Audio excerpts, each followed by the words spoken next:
Front row MMA here at BAMMA 17. Marc Diakiese, you know, the decision win against a last-minute replacement. I made the assumption that you were going to come up here and probably not be thrilled with the performance you put in. But how did it feel in there? Are you happy? I'm happy, but I think I'm looking to finish fights. But you know, win's a win. I think even though you're going to distance, I think I've impressed the crowd. So it was a good fight. You kept looking for that head kick every chance you got. Were you hoping for a head kick finish? Was that what you were looking for, or just to soften him up? For some reason, I'm a bit weird. I was watching Conor McGregor. You know, that stance, and then for some reason I just thought I'll try him. It seemed to be working, so I thought I might as well keep going for it if it's working. So worked fine. So your stand-up looked crisp, and it looked like you were kind of throwing the damage with every shot. You know, summing up your striking game today. Again, how pleased are you with the performance? Yeah, I'm very pleased, but I was looking to finish. So, but win's a win. But I think I'm very happy with my stand-up, how it's gone. I'm sure you've known how my stand-up was, but I think now I'm looking to improve more in my stand-up. So, I mean, in Sweden I was sparring guys who had 40-foot Thai fights and did brilliant. So I thought I might as well try it here, but I was a bit worried him taking me down at the same time for his ground game, but I think I did fine. You know, he looked certainly very, you know, sticky off his back. He used the body triangle. You know, his grappling was good. When you don't get to prepare for an opponent like that, you know, do you wish with hindsight a little bit of prep on this guy and it might have ended a little more quickly? Yeah, I think if I did put a bit more pressure, I would have finished him, but it's always good when you know who you're fighting. You work on different things. Like when he had my back there, if I went for Papi, I wouldn't know what to do. I'll just like lay it back and thinking, what do I do now?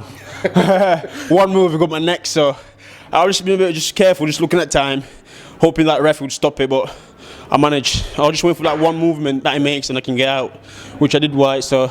And you've got to be, you know, he showed a phenomenal chin. You landed some big shots. You know, how grateful are you to this opponent for stepping up and giving you a fight, seeing that Kane Musa was injured and you might not have had this opportunity? You know what, hands down to him, you know, hats down to him. He's a very, obviously I didn't know him, but he's a very tough guy. I landed some big shots, as you said, but I didn't get there. I'd say he's better fighter than Kane. Kane, I would have finished him in the first round. I tell you that now. He's walking fine. I've seen him walking everywhere. Mouthing at me, I'd say. Going around cameras, mouthing. But I think he said he's injured. By March, it won't be. I don't think he'll be ready. Plus, if he's ready, I see him walking now. In February, we'll do it. My knee's still not right.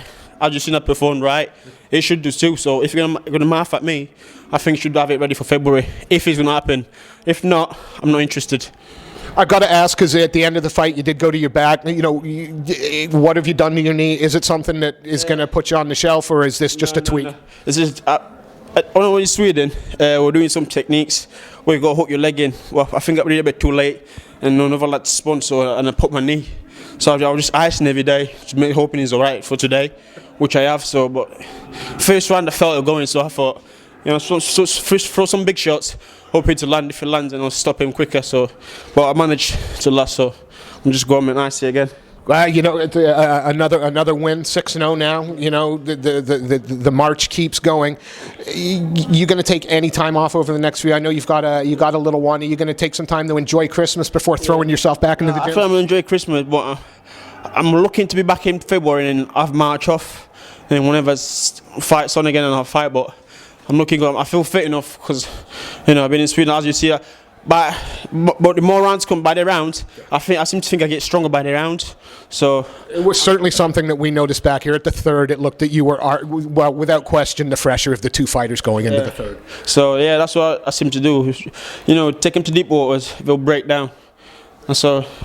You know, Marc, I know other people are here to speak to you, Marc. And again, you're 6-0 now. The train continues. You'll be out at All-Star again, I have no doubt. Yeah. Before I let you go, is there anybody you'd like to say thank you to? Any sponsors you'd like to shout out? I'd like to shout out to my team. Everyone at All-Stars did some great job with me. All the lads I train with. You probably know about is doing behind the scene. Carl Messin. All coaches are Ludus Magnus. Is here. Papi has done such a great job with me. You don't believe. I mean, I do some extra sessions with him while All Stars. You know, even they didn't want to do it, but I had to do it. So I'll thank him for everything he's done. I couldn't ask for anything better. And if our interview earlier with Papi is any indication, your Swedish has come along as well. Look, I was just Swedish. Mark, it's always a pleasure to watch you work. Congratulations on your second BAMMA win, and I know my colleagues want to speak to you. We look forward to seeing you fight again. Thank you, Mark.